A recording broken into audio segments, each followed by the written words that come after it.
الذين آمنوا يقاتلون في سبيل الله والذين كفروا يقاتلون في سبيل الطاغوت فقاتلوا أولياء الشيطان إن كيد الشيطان كان ضعيفا. بعثت انبیا برای ایجاد یک جامعه فاضله است، برای ایجاد یک تمدن است. خب این تمدن همه چی داره دیگه.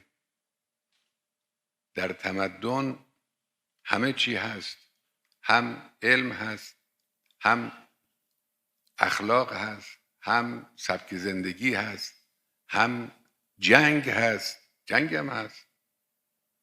کمان که در قرآن شما ببینید چقدر آیات مربوط به جنگ است.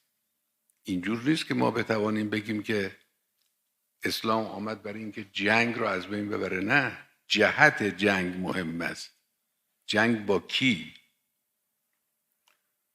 جنگ برای چی؟ این مهمه. طواغیت عالم می جنگند برای هوای نفس، برای قدرت طلبی های خودشون، برای اشاعه فساد.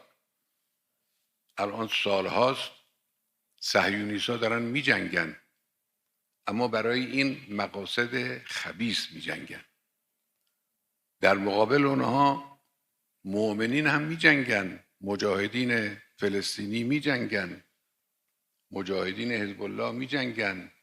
ملت عزیز ما در دفاع مقدس جنگ 8 ساله جنگید، اما این جنگ مذموم نیست، این ممدوح هست. این جهاد فی سبیل الله هست. الذین آمنوا یقاتلون فی سبیل الله. این مهم. مؤمن قتال میکند اما برای اهداف الهی. والذین کفروا یقاتلون فی سبیل الطاغوت فقاتلوا اولیاء الشیطان.